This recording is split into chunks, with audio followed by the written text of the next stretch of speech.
ওরে মুসলমানের দল, আজকে তোমার আমার কোনো ঘুষ নাই, কোনো খবর নাই। আমার নবী উহুদের প্রান্তরে যখন আহত হয়ে গেলেন, দান মোবারক শহীদ হয়ে গেল, রক্তগুলো, পবিত্র রক্তগুলো ঝরে ঝরে পড়তেছে। আমার নবী হাতের দ্বারা চেহারার মধ্যে রক্তগুলো মুছতেছেন, মন খারাপ। আল্লাহ পাক রব্বুল আলামিন ডাক দেয়া কই, আমার হাবিব, এ আমার বন্ধু, আপনার মন খারাপ নাকি? বেঈমানেরা আপনাকে আঘাত করলো, এজন্য বুঝি আপনার মন খারাপ? আমার নবী ডাক দিয়ে বলে, না না ও আল্লাহ, এজন্য আমার মন খারাপ না। আমার মন খারাপ এজন্য যে জাতি তার নবীর সম্মান দেয় না, যে জাতি তার নবীর আঘাত করে, ওই জাতি কেমনে হেদায়েত পাবে? ঠিক কি না? এজন্য আল্লাহ, আমি আমার উম্মতের জন্য চিন্তিত, আমি আমাকে নিয়ে চিন্তিত না।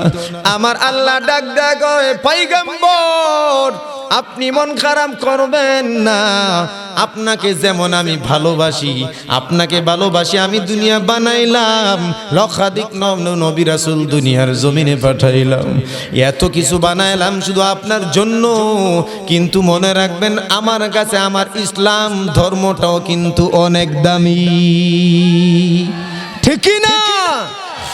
আল্লাহ বলেন, এ পয়গম্বর, এই দামি ধর্মটাকে বাঁচানোর জন্য আমি আল্লাহ আপনার মতো দামি পয়গম্বরের রক্ত কুরবানি নিলাম। চিল্লায়া কোন সুবহানাল্লাহ। এজন্য মুসলমান ভাইরা আমার, দামি ধর্মকে বাঁচানোর জন্য মাঝে মাঝেই কিন্তু দামি মুসলমানের রক্ত দেওয়া লাগে। এই কথা বলেন ঠিক কি না? দামি ধর্ম বাঁচানোর জন্য দামি রক্ত লাগে কিনা? আল্লাহর পয়গম্বর নিজে দান মোবারক শহীদ করলেন, সাহাবায়ে কেরাম পর্যন্ত শহীদ হয়ে গেলেন। উহুদের প্রান্তরে বড় বড় ৭০ জন সাহাবী শহীদ হয়ে গেলেন। কত সাহাবায়ে কেরামের হাত পা পর্যন্ত খুঁজে পাওয়া গেল না। ওরে মুসলমান, এইভাবে ইসলাম ধর্মটাকে আমার আল্লাহ বাঁচায় রাখছেন, জিন্দা রাখছেন। আজকে আপনার আমার কাছে ইসলাম ধর্মটা এত সুন্দরভাবে আসছে। আপনার আমার কাছে ইসলাম ধর্মটা এমনি এমনি আসে নাই। যুগে যুগে বড় বড় আল্লাহর ওলিরা ধর্মের জন্য নিজেকে কুরবানি দিয়া দিয়া ইসলাম ধর্মকে হেফাজত করছেন। ঠিক না? কিয়ামত পর্যন্ত করতে হবে। কথা কন, মনে রাখবেন, ইসলাম ধর্ম ছাড়া ইহুদি, খ্রিস্টান, ব্রাহ্মণ, হিন্দু ধর্মের জন্য কোনোদিন রক্ত দেওয়া লাগে না। না লাগে? হিন্দু ধর্মের জন্য কোনো রক্ত লাগে না, খ্রিস্টান ধর্মের জন্য কোনো রক্ত লাগে না, কারণ ওই ধর্মটা আমার আল্লাহর কাছে গ্রহণযোগ্য না। আমার আল্লাহ বলেন, ইন্নাদ-দীনা ইনদাল্লাহিল ইসলাম। আল্লাহ বলেন, একমাত্র আমার কাছে গ্রহণযোগ্য ধর্মের নাম হলো ইসলাম। এজন্য যুগে যুগে কিয়ামত পর্যন্ত বড় বড় দামি মুসলমান উলামায়ে কেরামরা জেল খাটবে, জুলুম নির্যাতন সহ্য করবে। হক কথা বলতে গিয়া মামলা খাইবে, জেল জুলুমে যাবে। হক কথা বলতে গিয়া মার খাইতে হবে। কথা বলেন ঠিক কি না? রাজি আছেননি? কথা কয় না? ইসলামের জন্য জেল খাটতে রাজি আছেন? হাত তুলেন তো দেখি, কারা কারা রাজি। আলহামদুলিল্লাহ, হাত তুলেন, সবাই হাত তুলেন।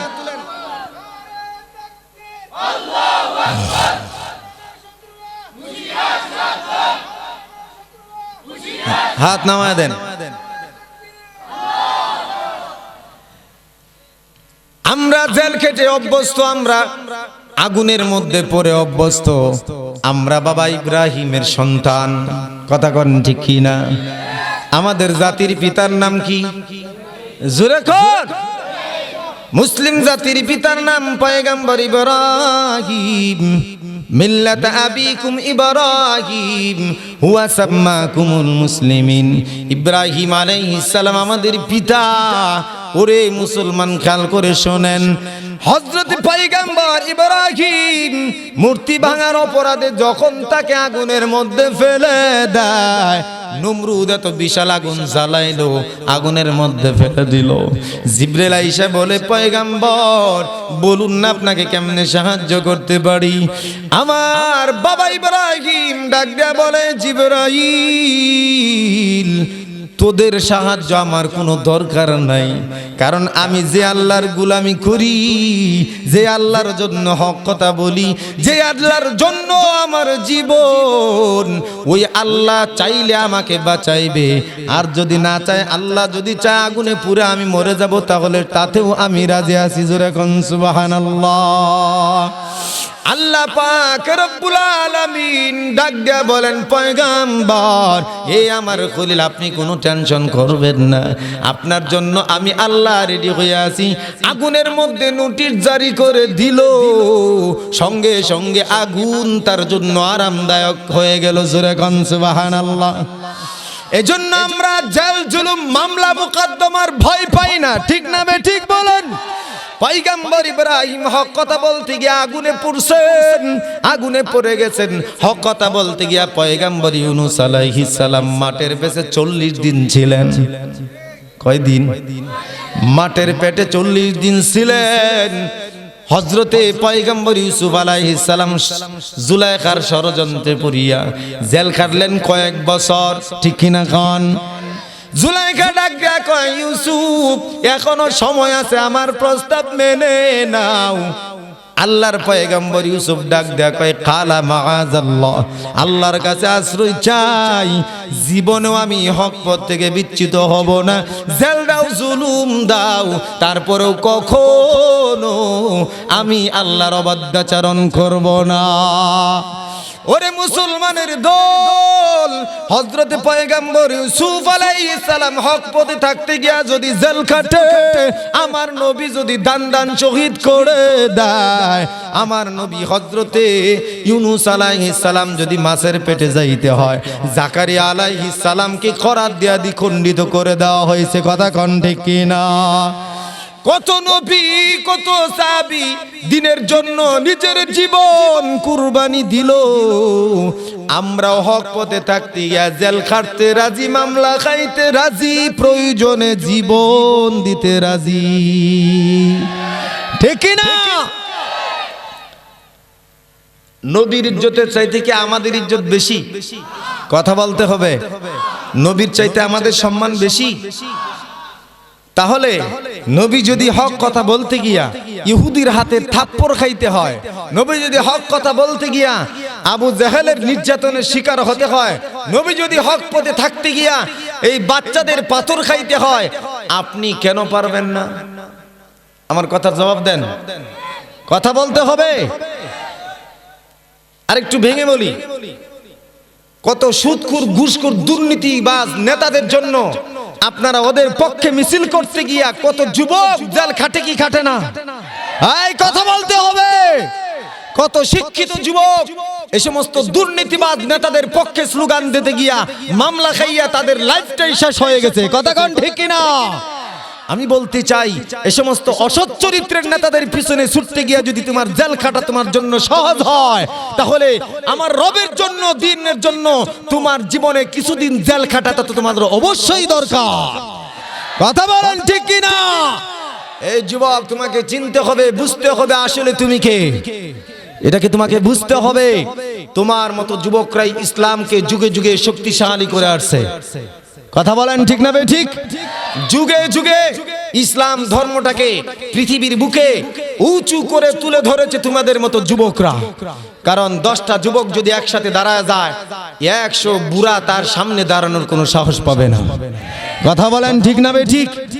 যুবক দল, যুবক শ্রেণী যেই দলের দিকে যায় সেই দলই সরকার গঠন করে। কথা বুঝেন ভালো করে। যুবকরা যেই দলের দিকে ঝুঁকে পড়ে সেই দলই নির্বাচনে জয়লাভ করে। যুবকরা যদি কোনো দল থেকে মুখ ফিরিয়ে নেয়, সেই দল আর ক্ষমতায় আসার স্বপ্ন দেখতে পারবে না। ঠিক কি না বলেন? এজন্য যুবক ভাইরা, তোমাদেরকে বিবেকটা জাগ্রত করার জন্য কয়েকটা কথা বলতেছি, খুব খেয়াল করে শোনো। হযরতে আলী রাদিয়াল্লাহু তাআলা আনহু বালক বয়সে ইসলাম গ্রহণ করেছেন, ঠিক কি না? ইসলাম ধর্মকে আমার নবী থাকাকালীন সময়ে যে সমস্ত যুদ্ধে জয়লাভ করা হয়েছে সে সমস্ত যুদ্ধের সেনাপতি সবাই যুবক ছিলেন। কথা কন। এমনকি নবীর অন্তিম সময় হযরত উসামা একদম বালককে আল্লাহর পয়গম্বর সেনাপতি নির্বাচিত করেছিলেন। অনেক সাহাবাই বিরুদ্ধাচরণ করার পরেও হযরত আবু বকর বলেন, নবী যাকে নির্বাচন করেছে সেখানে হাত দেওয়ার ক্ষমতা আমাদের কারো নাই।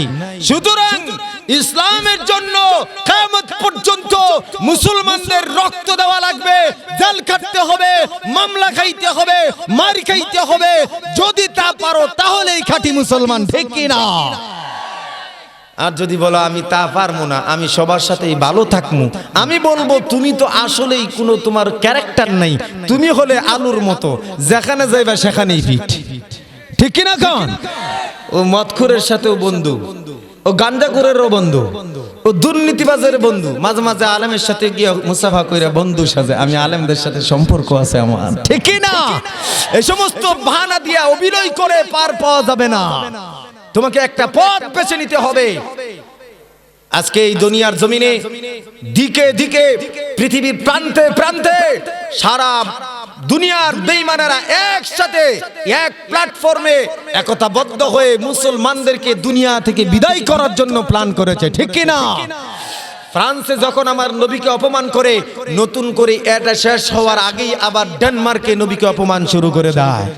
ডেনমার্কে যখন শেষ হয় সাথে সাথেই আমেরিকা শুরু করে দেয়, আমেরিকা শেষ করে তো ফ্রান্সে শুরু করে দেয়। এইভাবে গোটা পৃথিবীতে আমার নবীকে এবং ধর্মকে অপমান করার জন্য ওরা প্ল্যান করেছে। মুসলমানদেরকে উস্কানি দিবে, মুসলমানরা তাদের কলিজার ধন পয়গম্বর মুহাম্মদের ইজ্জতে আঘাত লাগতে দেয় না, ঠিক কি না? মক্কা বিজয়ের সময় রাগ করতেছেন আপনারা? মক্কা বিজয়ের সময় আল্লাহর রাসূল বিজয়ী বীরে মক্কায় ঢুকলেন, মুশরিক বেঈমানদের হালুয়া টাইট হয়ে গেছে। আমরা যে নির্যাতন করে মুহাম্মদকে দেশ ছাড়া করছি, আজকে তো সবাই কচু কাটা করবে, এটাই তো দেশের নিয়ম। দেখেন না, আমাদের দেশের এক দল যদি ক্ষমতায় 5 বছর থাকে, এই দল যদি বিরোধী দলে যায়, বিরোধী দল যদি ক্ষমতায় আসে, তাহলে বাড়িঘর ভাঙচুর, অগ্নি সংযোগ, মারপিট, জেল জুলুমের শেষ নাই। কথা কন না কেন?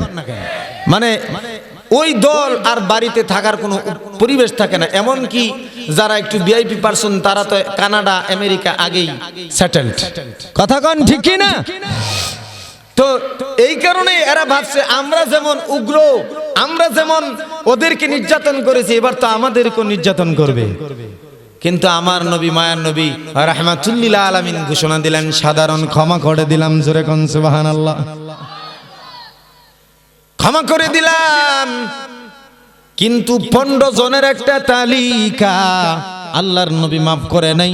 15 জন আল্লাহর দুশমন, নবীর দুশমনের বেলায় আল্লাহর নবী ঘোষণা দিলেন, সাহাবায়ে কেরাম এই লোকগুলো চিনে রাখো, এদেরকে যেখানেই পাইবা সেখানেই গলা কেটে দিবা।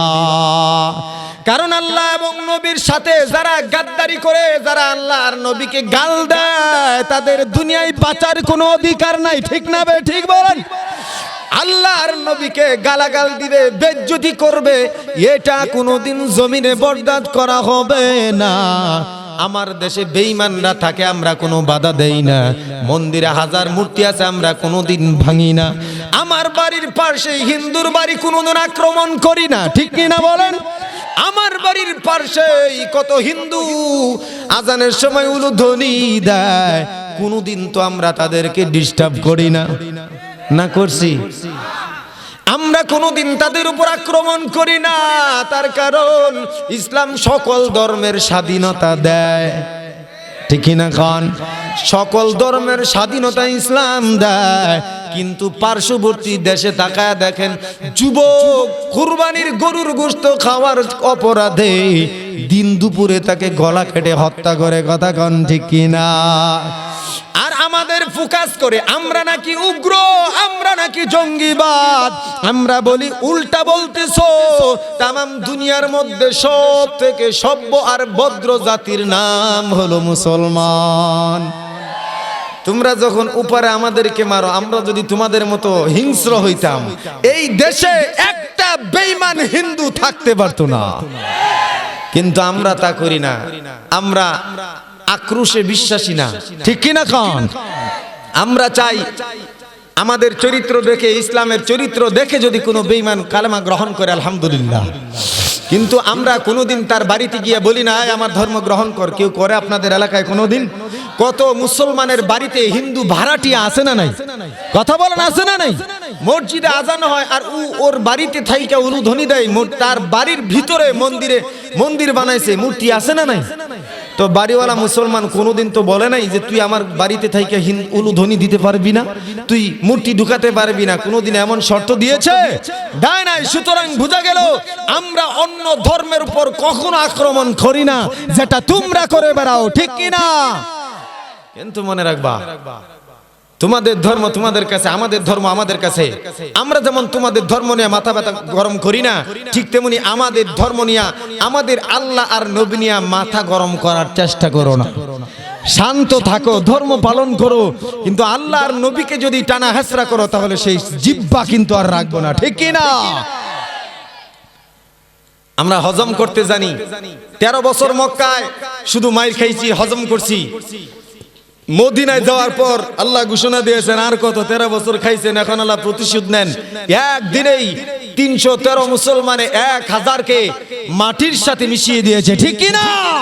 আমরা সেই জাতি, আমরা তো চ্যালেঞ্জ করতে পারি, তোমাদের ওই বুমা টুমা বাদ দিয়া সম্মুখ যুদ্ধে আসো, সামনাসামনি যুদ্ধে একজন মুসলমান যুবকের সাথে তোমরা 100 বেঈমান দাঁড়ানোর ক্ষমতা নাই। কারণ মুসলমানের কলিজায় ইমানের বারুদে ভরা, ইমানের বারুদ, ঠিক না? কারণ আল্লাহ পাক আমাদেরকে বুঝার তৌফিক দান করুন। কষ্ট হইতেছে আপনাদের? মনে কষ্ট নিতেছেন? এই কথাগুলো না বললেই নয়। আজকে আমরা এমন অবস্থা হয়ে গেছে যে আমরা ইসলাম ধর্মটা মনে করি যে আল্লাহর ধর্ম আল্লাহই বাঁচাইবে। কথা কন না কেন? আল্লাহর ধর্ম যদি আল্লাহ বাঁচায় তাহলে নবীদেরকে কেন পাঠাইলেন? নবীদেরকে কেন বেইজ্জতি হতে হলো? যুবক ভাই, এটা মাথায় ঢুকাও। আল্লাহ যদি আল্লাহর ধর্মই বাঁচাইতো তাহলে তোমাকে দুনিয়ায় কেন পাঠাইলো? শুধু খাওয়ার জন্য আর বাথরুম ভরার জন্য বুঝি নাকি? কথা বলেন। যাই হোক, কোরআনে কারীমের যে আয়াত তেলাওয়াত করেছি, হাদিসে পাক থেকে হাদিস পড়েছি, সেই বিষয়ের উপর কয়েকটা কথা বলার জন্য ভূমিকায় কয়েকটা কথা বললাম। অল্প সময় আলোচনা হবে ইনশাআল্লাহ, আল্লাহ পাক যদি তৌফিক দান করেন। আল্লাহ পাক কোরআনে কারীমের আয়াতে বলতেছেন, ঈমানদারদেরকে মর্যাদা আমি আল্লাহ বাড়ায় দিলাম। সুবহানাল্লাহ। তারপর বলতেছেন তাদের থেকেও অনেক অনেক বেশি মর্যাদা আমি আল্লাহ তাদের বাড়া দিলাম যাদের সিনার মধ্যে ইলমে ওহী আছে। চিল্লায়া কোন সুবহানাল্লাহ। আল্লাহ কেমনে বাড়া দিলেন খেয়াল করেন। এই নবীর আশিকের দল, আপনার ঘরের মধ্যে 50,000 টাকা দামের নকশা করা খাট আছে না নাই? ভালো করে দিমাগ লাগায় বুঝেন, আপনার ঘরের ভিতরে 50,000 টাকা দামের নকশা করা খাট আছে। আপনি বলছেন ওরে বেগম সকাল বিকাল 2 বার এই নকশাটা শুকনা তেনা নেকড়া দিয়া মুছবি, যেন নকশার মধ্যে কোনো ময়লা না জমে, যাতে করে ময়লা না দেখা যায়। এত সুন্দর, এত পরিপাটি করিয়া মুছিয়া টুসে আপনার বেগম আপনার খাটকে মুছিয়া রাখে। আপনার ঘরের ভিতরে আল্লাহর কালাম, আল্লাহর কালামকে সাধারণ 50 টাকার কাপড় দিয়া প্যাকেট করা আছে না নাই? আল্লাহর কালামের গিলাপ 50 টাকার কাপড় দিয়া প্যাকেট করলেন, এলইডি টেলিভিশনের প্যাকেট করলেন 1000 টাকার কাপড় দিয়া। কথা কোন ঠিক কিনা? বেগমকে বলে দিছেন ওরে বেগম এই যে আমার টেলিভিশনের পর্দাটা যেন সপ্তাহ সপ্তাহ একদিন ভালো করে ধুইয়া দিবি, ময়লা যেন দেখা না যায়। কিন্তু একদিনও বললেন না আল্লাহর কালামের গিলাপটা ভালো করে ধুইয়া রাখো। বেগম বলেন নাই। কথা কোন ঠিক কিনা? 10 বছর 15 বছর হয়ে গেল, আল্লাহর কালাম কেউ নামায় না, কেউ বুকে লাগায় না, চুমা খায় না, ওর গিলাপটা পর্যন্ত কেউ ধুইয়া দেয় না। কিছু কিছু বেগম যারা আল্লাহর কালাম তেলাওয়াত করে ঘরের ভিতর যখন ফজরের নামাজ আনতে আল্লাহর কালাম তেলাওয়াত করার জন্য যখন রেহালটা হাতে নিল, হাত থেকে ফসকে অজান্তেই নিজের অজান্তেই রেহালটা যখন পড়ে যায়, আল্লাহর বান্দি ঠুটে কামড় দেয়, জিহ্বায় কামড় দেয়, মাথায় হাত বুলায় দেয় আর বলে, হায় আল্লাহ কি করলাম, আল্লাহ তুমি আমারে মাফ করো। কথা কোন ঠিক না? এই যে বেগম স্বামীকে ডাক দেয়া কয়, প্রাণের স্বামী আমার, আপনি একটু হুজুরের কাছে যান, গিয়া বলেন আমার হাত থেকে আল্লাহর কালামের রেহাল পড়ে গেল। এই যে বেয়াদবি হয়ে গেল, এই বেয়াদবির জন্য কি কাফারা দেব?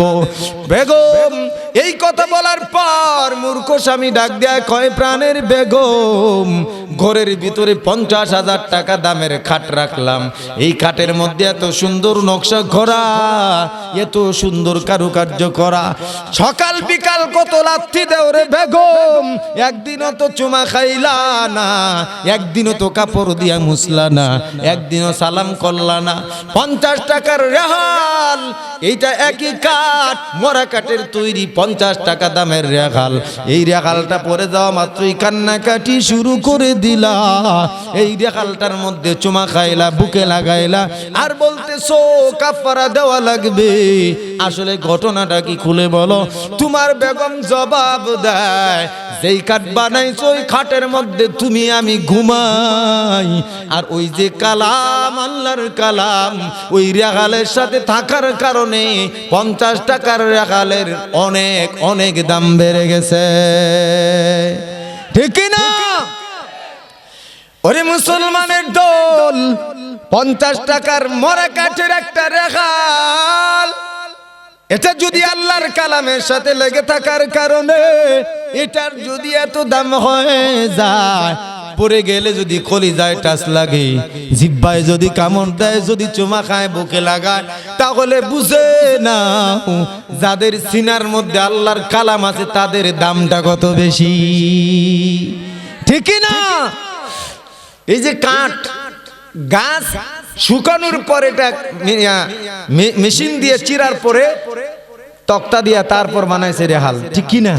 এই মরা কাঠটার মধ্যে আল্লাহর কালামের যদি একটু ছোঁয়া লাগার কারণে এত দাম হয়ে যেতে পারে, এটা পড়ে গেলে চোবা খাইতে হয়, বুকে লাগাইতে হয়, হ্যাঁ, মনে কষ্ট লাগে, তাহলে আল্লাহর এই কালামটা সরাসরি যাদের সিনার মধ্যে আছে সেই কোরআন বলার দাম কত? কথা বলেন ঠিক কি না?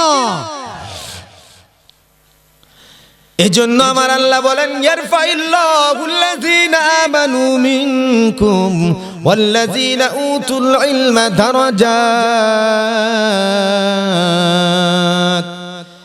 আল্লাহ পাক বলেন, ইমানদারদের মর্যাদা আমি আল্লাহ বাড়ায় দিলাম, এবং তাদের ভিতরে যাদের কলিজার মধ্যে ইলমে বহি আছে, যাদেরকে আমি আল্লাহ ইলম দিলাম, তাদের মর্যাদা আরো 1000 গুণ বাড়ায় দিলাম। যেরকম সুবহানাল্লাহ। আমার আল্লাহর নবী বলেন, তাবাররাক বিল কুরআন ফাইন্নাহু কালামুল্লাহি ওয়া খারাজা আনহু। আল্লাহর নবী বলেন, রে উম্মত, আল্লাহর কালামের দ্বারা বরকত নাও। আমার আগে হুজুর বলে গেছেন, আল্লাহর কালামের দিকে তাকাইলেও সব হয়। কথা কোন ঠিক কি না? আল্লাহর কালাম যার দিকে তাকাইলেও সওয়াব, আল্লাহর কালাম বুকে লাগাইলেও সব হয়ে যায়। আল্লাহর কালাম যাকে বুকে লাগাইলে চুমা খাইলেও সব হয়ে যায়। আল্লাহর কালাম হাতে ধরে ধরে যদি চোখের পানি ছেড়ে দাও, এই খাতিরে আল্লাহ মাফ করে দেয়। সুবহানাল্লাহ কইতেন না?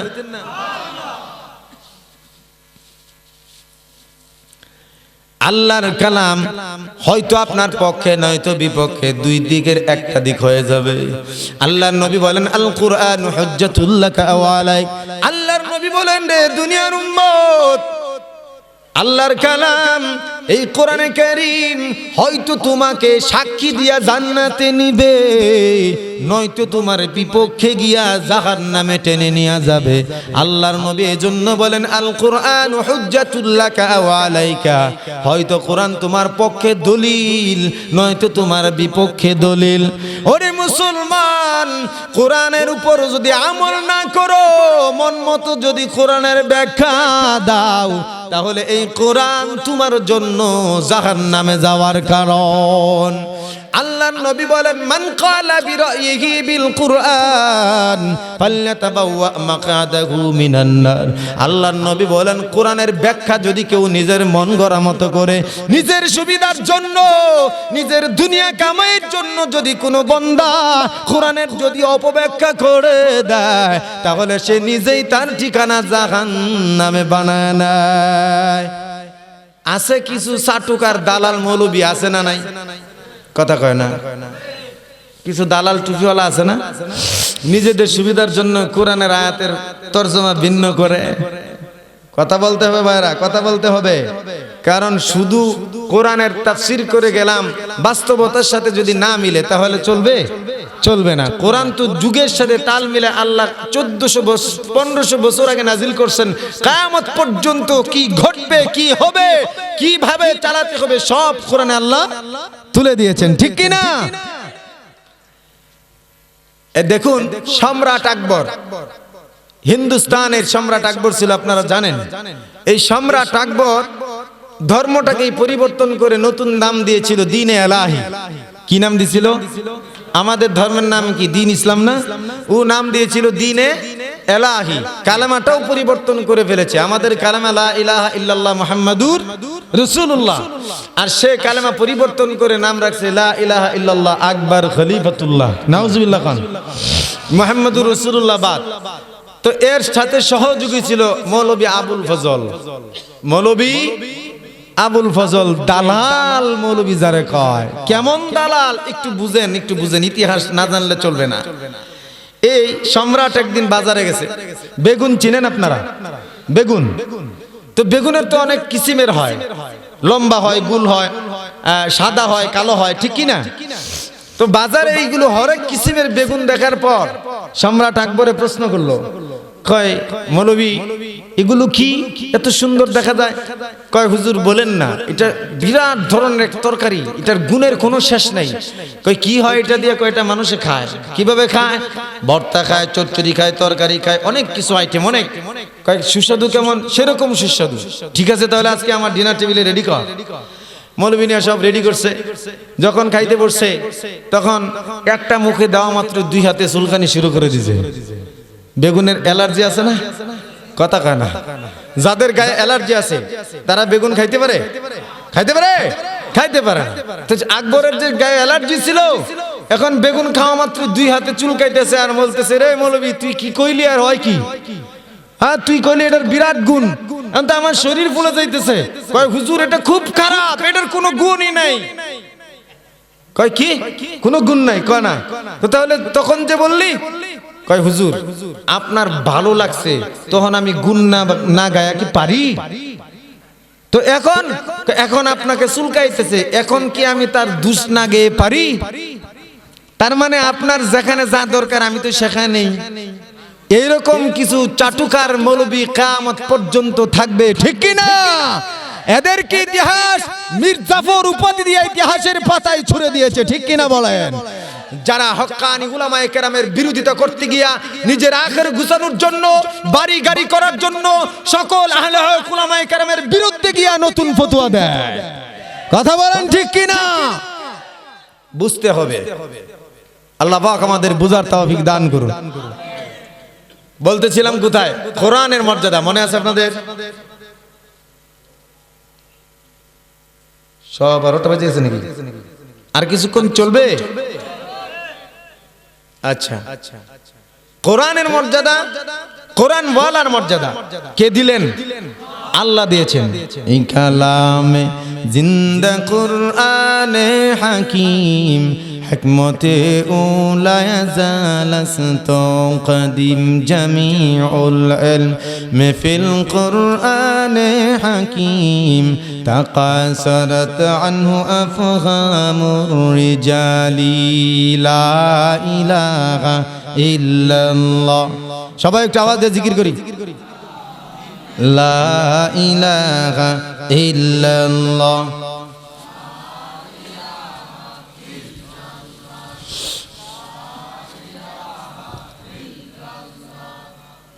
লা ইলাহা মুজিজা খেয়াল করে শুনেন কোরআনের একটা মুজিজা কোরআন নিজেই মুজিজা কিন্তু তার মধ্যে অসাধারণ এক মুজিজা হলো কোরআন যে কোনো ভাষায় আপনি তর্জমা করবেন তাফসির করবেন অনুবাদ করবেন ব্যাখ্যা করবেন একই ব্যাখ্যা হবে সুবহানাল্লাহ কোন ইংরেজিতে ইংল্যান্ডে যারা কোরআনের ব্যাখ্যা পড়ে ইংলিশে তাদের কি ব্যাখ্যা আরেকটা হয় কথা কোন তারা যে তর্জমা করে অনুবাদ করে আরেকটা হয় একই তর্জমা একই ব্যাখ্যা দেশ ভিন্ন হতে পারে ভাষা ভিন্ন হতে পারে কোরআন ভিন্ন হয় না কোরআন এক ঠিক কি না এরকম আমরা আল্লাহর কোরআন যেমন এক আল্লাহ তেমন এক দেশ ভিন্ন মানচিত্র ভিন্ন সীমারেখা ভিন্ন কিন্তু ধর্ম ইসলাম এক আল্লাহ এক কোরআন এক নবী এক কাবা এক কথা বলেন ঠিক কি না এজন্য আমাদের এই ভেদাভেদ ভুলে যেতে হবে আমরা কোরআনের পক্ষে আছি উলামায়ে কেরামের পক্ষে আছি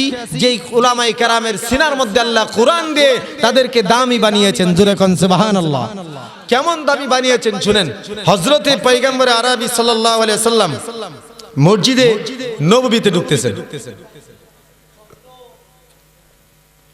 মসজিদে নববীতে পয়গম্বর ঢুকতেছেন শুনেন কে জানি মধুর সুরে কোরআন তেলাওয়াত করে আল্লাহর পয়গম্বর কোরআন তেলাওয়াত শোনার পর ধীরে ধীরে হাঁটার গতি স্লো বানায় দিলেন মনোযোগ চলে গেল কোরআন তেলাওয়াতের দিকে উনি ধীরে ধীরে শব্দ না করে আস্তে আস্তে আগাইতে লাগলেন তেলাওয়াতকারীর পিছনে গিয়া পয়গম্বর একদম চুপ করে দাঁড়ায় রইলেন মধুর সুরে তেলাওয়াত হইতেছে পয়গম্বর শুনতেছেন হযরত আবু মুসা আশআরী রাদিয়াল্লাহু তাআলা আনহু হঠাৎ করে টের পাইলেন কার যেন ছায়া দেখা যায় কে যেন দাঁড়ায় আছে এজন্য তেলাওয়াত বন্ধ করে দিলেন তেলাওয়াত বন্ধ করিয়া তাকায় দেখে পেছনেই আমার নবী পয়গম্বর মুহাম্মদুর রাসূলুল্লাহ এবার তেলাওয়াত বন্ধ করে দেওয়ার পর পয়গম্বর ডাক দেখে আবু মুসা তেলাওয়াত বন্ধ করলি কেন কয় হুজুর আপনার সামনে আমি কেমনে তেলাওয়াত করব আপনার উপর কোরআন নাজিল হইল আমি কেমনে আপনার মতো কোরআন আপনার সামনে তেলাওয়াত করব পয়গম্বর ডাক দিয়ে বলেন রে আবু মুসা তেলাওয়াত যখন করতেছিলি মনে হইছিল জিবরাইল বুঝি কোরআন তেলাওয়াত করতেছে জোরে কোন সুবহানাল্লাহ হযরত উবাই ইবনে কাব রাদিয়াল্লাহু তাআলা আনহু উনি বসে আছেন পয়গম্বর কিনারায় আসিয়া ডাক দেয়া কয় এই উবাই তুমি আমার কোরআন তেলাওয়াত শোনাও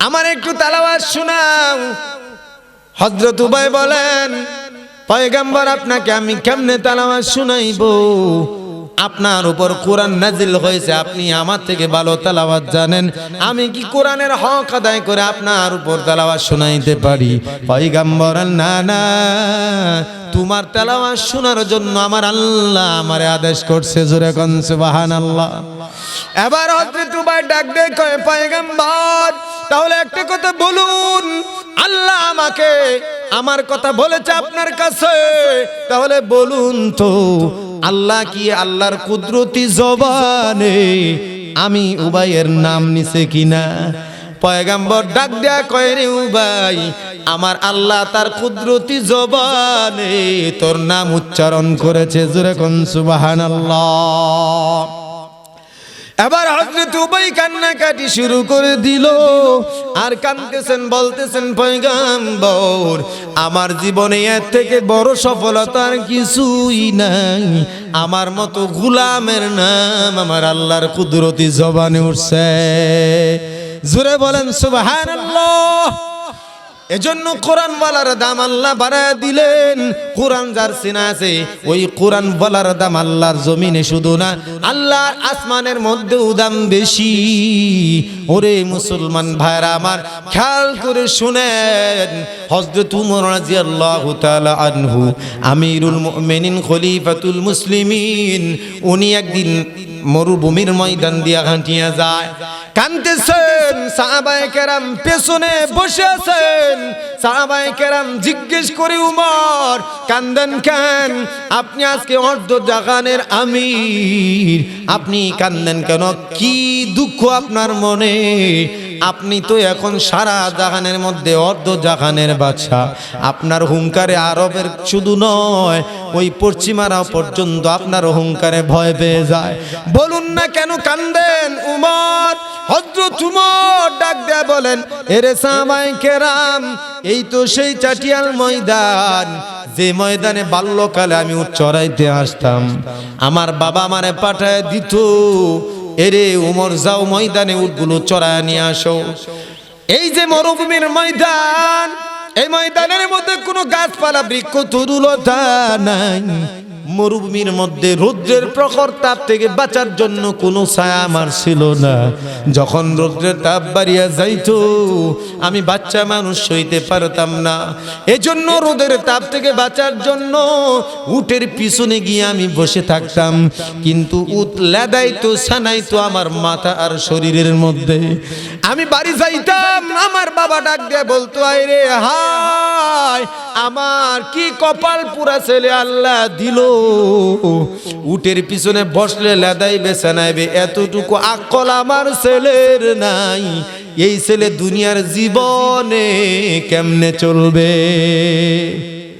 এবার হযরত উমর কয়, দেখো আমাকে, এরে সাহাবায়ে কেরাম আমাকে দেখো, আমি তো সেই উমর, যেই উমর এই ময়দানে উটের পিছনে বসে থাকতাম।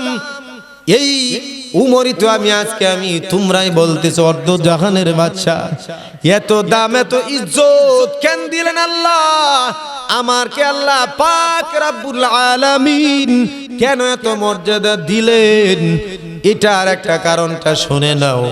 বলে সাহাবায়ে কেরাম, শুনো, আমি যখন আমার হাতে তরবারি নিয়া মুহাম্মাদের গর্দান কাটার জন্য যখন দৌড় দিলাম, পথিমধ্যে যখন একজন সাহাবী আমাকে বলল, নিজের ঘরের আগুন নিভায় তারপরে মুহাম্মাদের কাছে যাও, গিয়ে দেখি আমার বোন আমার ভগ্নিপতি কালাম তেলাওয়াত করে।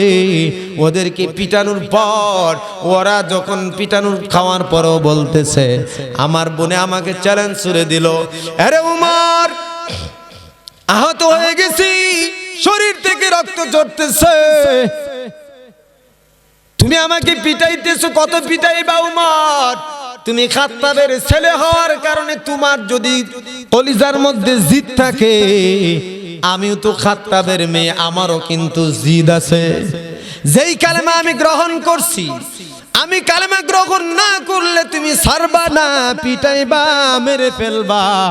আমার জিদ হলো তুমি মারলেও কোনো দিন আমি কালেমা ছাড়ব না। সুবহানাল্লাহ বলে।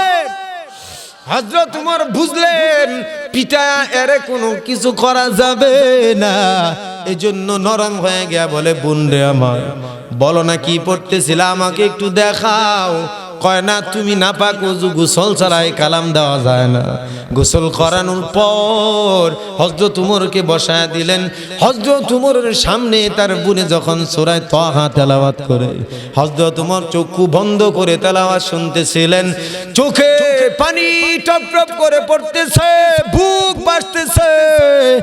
এবার যখন বোনে দেখলো কালামের তাসিরে উমরের হৃদয় গলে একদম নরম হয়ে গেছে, চোখ দিয়ে পানি আসতেছে, তখন তার বোনে কালাম তেলাওয়াত বন্ধ করে দিল। হযরত উমর গলা কাটা মুরগির মতো ছটফট শুরু করে দিল, আর ডাক দিয়ে বলতেছে, বোন, কেন তুই কালামের তেলাওয়াত বন্ধ করলি?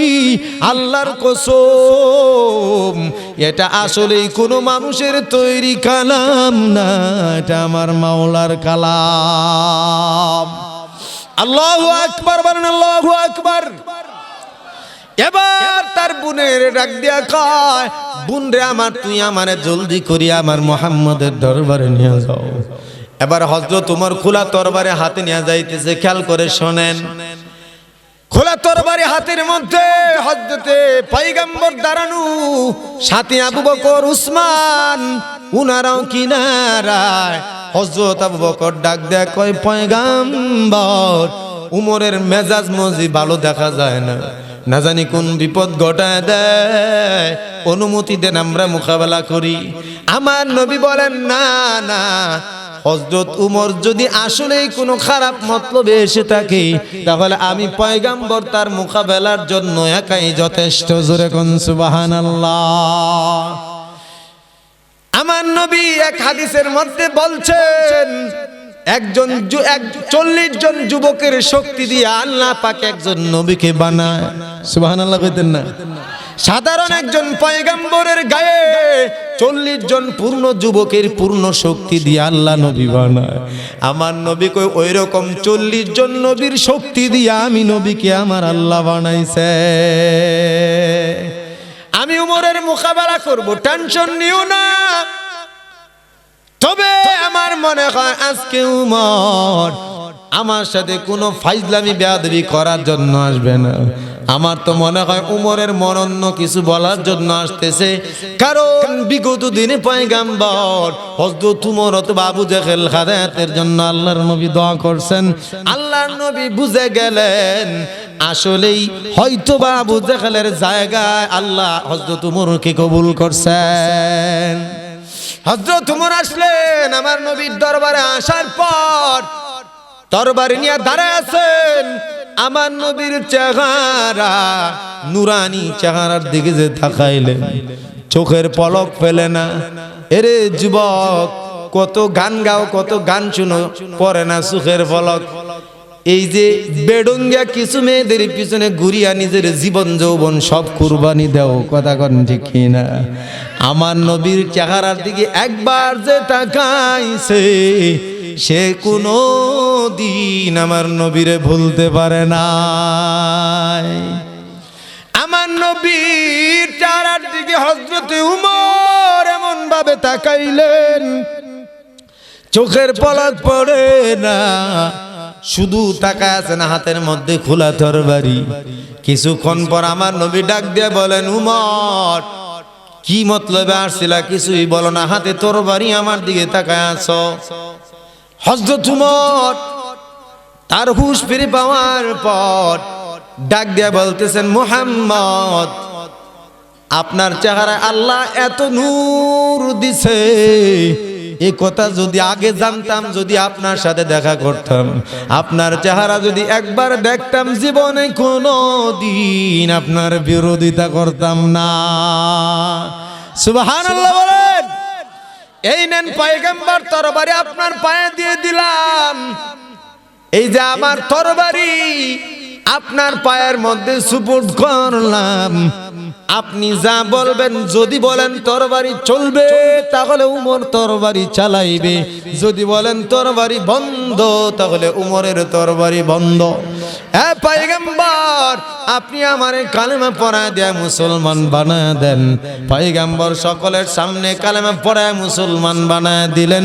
হযরত উমর ঘোষণা দিলেন, আর গোপনে কোনো কিছু চলবে না, চলেন কাবার কিনারায় যায়। সুবহানাল্লাহ বলেন।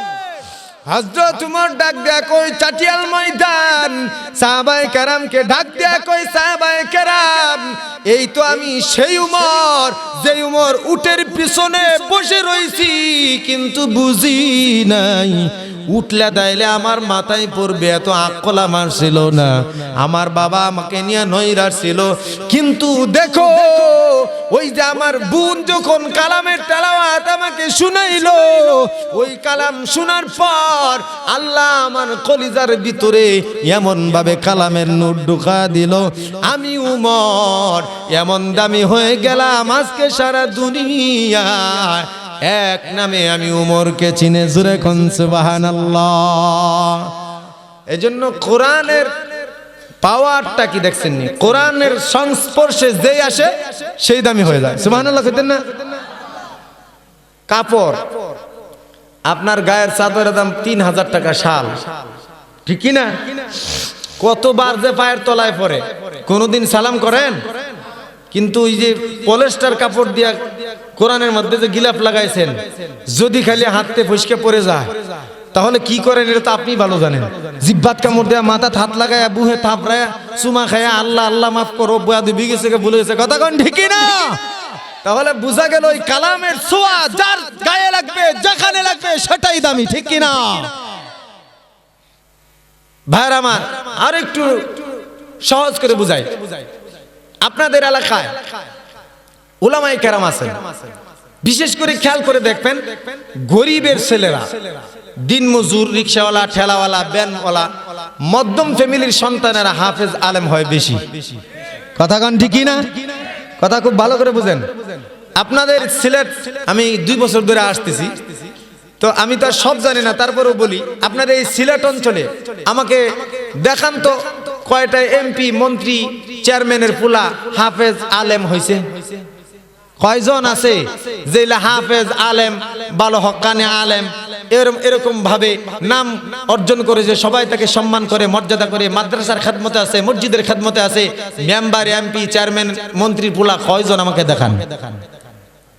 কিন্তু আপনার চোখের সামনে আপনার পাশের বাড়ির রিকশাওয়ালার ছেলে হাফেজ কোরআন আলেম হইয়া ঢাকা শহরে এমপি আর মন্ত্রীর সামনে দাঁড়ায় নেতাগিরি করে, ঠিক কি না? এটাই হলো কালামের পাওয়া, কথা বলেন ঠিক কি না? বয়ান শেষ করে দেব হাদিসের আরেকটা তরজমা করে ইনশাআল্লাহ। হাসরের ময়দান আল্লাহ পাক রব্বুল আলামিন হাফেজ কুরআনকে ডাক দেয়া বলবেন, ইকরা ওয়ারতাকি ওয়ারাতিল কামা কুনতা তুরাতিলু ফিদ দুনিয়া। এটা মাদ্রাসার মাহফিল, কত হাফেজ এখান থেকে বের হয়ে গেছে মাথায় পাগড়ি নিয়ে, কথা কোন ঠিক কিনা? কত গরিবের ছেলে, কত দিন মজুর, কত রিকশাওয়ালা আমার হাতে ধরে কান্দে, হুজুর গো এই মাসের বেতনটা দিতে পারবো না, আগামী মাসে দিমু, বাড়ির ভাড়ায় দিতে পারি নাই, কষ্ট নিয়েন না, আমার একটু সুযোগ দেন, নইলে ছেলেটারে পড়াইতে পারবো না। আছে না নাই? আমার মাদ্রাসায় যে কয়জন এতিম তাদের খরচ আমি নেই না, কিন্তু যারা গরিব এতিম নয় তাদের কিন্তু কিছু হলেও খরচের টাকা দিতে হয়। বেতনের টাকার জন্য 2 মাস 3 মাস সময় চায়। কয় হুজুর শরীর ভালো ছিল না, 7 দিন পর্যন্ত অসুস্থ, জ্বর নিয়ে ঘরের মধ্যে শুয়েছিলাম, এই জন্য বাড়ি ভাড়াটা পর্যন্ত দিতে পারলাম না, বেতনটা আপনার কেমনে দিমু, মাফ করবেন, মনে কষ্ট নিয়েন না, আমার ছেলেটারে কিছু বইলেন না, যদি ছেলেকে বকা দেন অথবা মার দেন তাহলে আমি আর পড়াতে পারবো না। এবার বলো তো মুসলমান, এদের ছেলে আলেম হবে নাকি মানুষের টাকা মাইরা খায় তাদের ছেলে আলেম হবে? কত বিধবার ভাতার টাকা মারিয়া খাইলো, কথা কও ঠিক কি না? না আপনাদের এলাকায় নাই? আছে। কত ওই যে সরকারি টিউবওয়েল আসলো, কত রাজপথের কাজ আসলো, 50 লাখ টাকার কাজ করে 1 কোটি টাকা মাইরা পকেটে নিয়ে গেল, 3 মাসের মাথায় রাস্তার কার্পেট নাই, কথা কোন ঠিক কি না? আবার গ্রামগঞ্জে দেখা যায় মাঝে মাঝে গাড়ি নিয়ে ঢুকি, কিন্তু দেখি ইট নাই, বলি ইট গেল কোথায়? এলাকার লোকেরা কয় নেতার বাড়ির প্রস্রাব পায়খানা। আছে না নাই? এদের পক্ষে আবার যুবক তোমরা স্লোগান দাও, আমার নেতার চরিত্র ফুলের মতো, বলে কিনা? কথা কয় না? ওরে মুসলমানের দল, আল্লাহ পাক রব্বুল আলামিনের এই যে কালাম, এটা পবিত্র এলেম, এটা হলো নূর। আর এই নূর কোনো দিন না পাক কলিজার মধ্যে আল্লাহ পাক দেয় না। ইমাম শাফি রহমাতুল্লাহি আলাইহি তার ওকি উস্তাদের নিকট গিয়া বললেন, উস্তাদ জি আমার তো ইলম কালাম মুখস্থ থাকে না, খালি ভুলিয়া যায়। শাকাউতু ইলা ওয়াকিইন সু আহিফজি ফাআউসানি ইলা তারকিল মাআসি فإن العلم نور من إلهي ونور الله لا يعطى لعاصي। ইমাম শাফি রহমাতুল্লাহি আলাইহি নিজেই বলেন, আমি আমার উস্তাদ ওকির কাছে গিয়া বললাম, আমার তো কিছুই মনে থাকে না। আমার উস্তাদ আমাকে বলল, গুনার কাজ ছেড়ে দাও, কারণ এলেম হলো আল্লাহর নূর। ওই নূর কোনো দিন গুনাহযুক্ত গুনাহওয়ালা কলিজার মধ্যে আল্লাহ দেয় না। ঠিক কি না? আরো কিছু কারণ আছে। বড় লোক হইলে পরে মাদ্রাসায় ভর্তি কইরা হুজুরে গিয়া কয়, হুজুর এটা আমার বড় আদরের ফুলা, দেখেন মাইর পিট কইরেন না, আদর সোহাগ দিয়া মানুষ কইরেন। কথা কন। এই কারণে আজকাল এমন হয়েছে জানেন, স্কুল কলেজ ভার্সিটি মাদ্রাসা সব জায়গার ছাত্র এখন বেশিরভাগই বেয়াদব। কথা কন না কেন? কারণ শাসন নাই। আগের যুগে দেখেছি স্কুল কলেজের ছাত্র পর্যন্ত রাস্তা দিয়ে যখন সাইকেলে চলছে, তার টিচার যদি আসছে সাইকেল থেকে নেমে গেছে, নেমে গিয়া যতক্ষণ টিচারকে দেখা গেছে ততক্ষণ পর্যন্ত সাইকেলে আর চড়ে নাই। কথা বলেন। আর এখন টিচার যায় এক পাশ দিয়া, আর স্টুডেন্ট হকি স্টিক জ্বালায়া জ্বালায়া মুখ বাঁকা কইরা কইরা উস্তাদের দিকে আবার দোয়া ছাড়ে। কথা বলেন ঠিক কি না? এটার জন্য কে দায়ী? দায়ী হলো তোমার আমার বাবা। কারণ হুজুরের হাত পা বাঁধতেছে, হুজুর ফিডাইতে পারবেন না। ভুলেও যদি মার দেয়, এ বেটা 2 টিয়ার মৌলবি বেতন দেই না, তুই আমার ফুলারে মারছো কা? কথা কন। মৌলবীর পাওয়ার কত রে? মৌলবীর আজকে দেখমু চোখ রাঙায় আসে। কথা কন ঠিক কি না? এদের সন্তান কোনোদিন আদব বলা হয় না, এলেম বলা হয় না। মনে রাখবেন, সন্তানকে ভালো বানাতে হলে কিছু শাসন দরকার আছে না নাই? কথা কন। বলতেছিলাম, এই যে গরিব শ্রেণীর ছেলেরা, এরা এত কষ্ট করার পর মাদ্রাসায় পিটুনি খায়, নিম্নমানের খাবার খায়, এত পাতলা ডাইল খায় যে ডাইলের মধ্যে ডাইলের দানা খুঁজেও পাওয়া যায় না। কথা কন ঠিক কি না? এই ডাল না খাইলে বাড়ির ভিতর 3 বেলা গরুর গোস মুরগির গোস খাওয়া কেউ কোনো দিন আলেম বানাইতে পারে নাই। পারছেনি? পারে নাই। এই জন্য আল্লাহ পাক রব্বুল আলামিন হাসরের ময়দানে ডাক দেয়া বলবেন, হাফেজ সাহেব তুমি কোরআন তেলাওয়াত করো। ভালো করে শুনেন, কোরআনের আয়াত আর একটু তরজমা করেই বয়ান শেষ। আল্লাহ পাক বলবেন, ইকরা ওয়ারতাকি ওয়ারাতিল কামা কুনতা তুরাতিলু ফিদ দুনিয়া। আল্লাহ বলবেন, হাফেজ কোরআন তুমি কোরআনের আয়াত তেলাওয়াত করো আর উপরের দিকে উঠতে থাকো। এই যে দেখো সিঁড়ি, এই সিঁড়ির মধ্যে পা দাও, এক আয়াত পড়বি আর এক তলা উপরে উঠে যাবি। এইভাবে হাফেজ কোরআন তেলাওয়াত শুরু করে দিবে, এক তালা করে উঠতে থাকবে। আর গরিবের টাকা চুরি করিয়া 6 তালা বাড়ি বানানোর পরে নিচতলার মানুষরে আর মানুষই মনে করে না। ঠিক না? গরিবের টাকা শোষণ করিয়া, গরিবের টাকা মারিয়া 5 তলা ফ্ল্যাট বানায়া ওই গরিবদেরকে আর এখন মানুষ মনে করে না, মনে করে আর বুঝি জানোয়ার। কথা কন ঠিক কি না? আমার আল্লাহ ঘোষণা দিলেন, পয়গম্বর বলছেন, হাফেজ সাহেব কোরআন তেলাওয়াত শুরু করে দিবে, এক আয়াত তেলাওয়াত করবে, এইভাবে উঠতে উঠতে কোরআনের আয়াত যেখানে শেষ হবে সেখানেই হাফেজ সাহেবের বাসস্থান। সুবহানাল্লাহ কোন। এখন চিন্তা করেন, আন্দাজ করেন হাফেজ সাহেবের মর্যাদা কোথায়। বুঝতে পারছেননি? হাফেজ কোরআন ফাইসালা হওয়ার পর দাঁড়ায় থাকবে, আল্লাহ ডাক দেয়া বলবেন, রে বান্দা, এরে হাফেজে কোরআন তুমি দাঁড়ায় আছো কেন, মন কেন খারাপ? হাফেজে কোরআন বলবে, আল্লাহ আমি তো আমার নিজের জন্য শুধু তোমার কালাম পড়ি নাই, আমি শুধু একা জান্নাতে যাওয়ার জন্য কিন্তু আমি আমল করি নাই। কি জন্য? আল্লাহ যখন প্রশ্ন করবেন, হাফিজ কোরআন ডাক দিয়ে বলবে, আল্লাহ আমার মা বাবা কত কষ্ট করিয়া নিজে না খাইয়া আমারে খাওয়াইছে, নিজের খাবারের টাকাটা পর্যন্ত, চিকিৎসার টাকাটা পর্যন্ত দিয়া আমারে লেখাপড়ার খরচ জুগাইছে। কথা কোন ঠিক না? ও আল্লাহ, ওই সমস্ত আমার আত্মীয় স্বজন, মা বাবা, দাদা দাদি, নানানি আত্মীয় স্বজন নেদের কোথায়, এদের সারা আমি জান্নাতে যাব না। আমার আল্লাহ বলবেন 10টা টিকিট তোরে দিয়া দিলাম, এই 10টা টিকিট তাদের জন্য যারা তোর আত্মীয় স্বজনের ভিতরে জাহান্নাম ওয়াজিব হয়ে গেছে। আমার আল্লাহ বলেন, ইন্না জালনা ফি আনাকিহিম আগলালান ফাইয়া ইলাল আরদ। গহরপুর নুরউদ্দিন গহরপুরি রহমাতুল্লাহি আলাইহি, চিনেন তো? নাম শুনছেন না? আপনাদের এই গহরপুরি রহমাতুল্লাহি আলাইহি, আমি যখন তাফসিরে জালালাইন পড়ি তখন মাদ্রাসায় হুজুরকে নেওয়া হইল। আমি ওনার খেদমতে ছিলাম।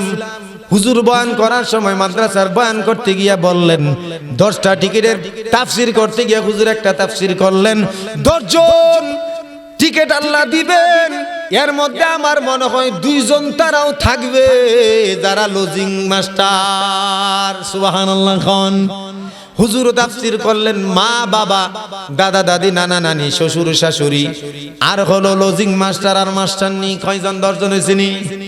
হুজুর বলেন, এজন্য মুসলমানের দল হাফেজ কোরআন তালেবে ইলমদেরকে সামান্য কিছু খাবার খাওয়াও। মাদ্রাসার কিনারায় যদি তোমার বাড়ি হয় তাহলে একটা ছাত্র আইনা লজিং খাওয়াও। হাসরের ময়দানে তুমি দাঁড়ায় বলতে পারবা, আল্লাহ তোমার হাফেজ কোরআনের কলিজার মধ্যে কোরআন ঢুকানোর সময় আমার খানাও তার পেটে ঢুকছে। সুবহানাল্লাহ। এবার জান্নাতে নেওয়ার পর হাফেজ কোরআন যখন উপরে চলে যাবে, ওখানেও মন খারাপ করে বসে থাকবে। আল্লাহ পাক রব্বুল আলামিন ডাক দিয়ে বলবেন, এরে হাফেজ কোরআন, জান্নাতের ভিতরে মন খারাপ করে থাকা যাবে না, কারণ আমার জান্নাতে কোনো দুঃখ নাই, কষ্ট নাই, কোনো চিন্তা নাই, কোনো কল্পনা নাই, এখানে সুখ আর সুখ। জান্নাতের ভিতর এখানে দুঃখ কষ্ট নাই, মন খারাপ করে বসে থাকা যাবে না। কেন মন খারাপ করে বসে আছো? এবার হাফেজে কোরআন আলেমে দিন ডাক দিয়ে বলবে, আল্লাহ আমি কোরআন কারীম পড়ার কারণে আমাকে এত মর্যাদা দান করলা, আমাকে এত বড় জান্নাত দিলা, যে জান্নাত থেকে আমার আত্মীয় স্বজন কেউ দেখতে পাই না। এত দূর, এত উপর, যেখান থেকে আমার কাউকে দেখি না। আমি বুঝি আমার নিজের জন্য খালি কোরআন তেলাওয়াত করলাম, আমি বুঝি আমার জন্য এত নেক কামাই করলাম। আল্লাহ পাক বলবেন, তাহলে আর কি চাও?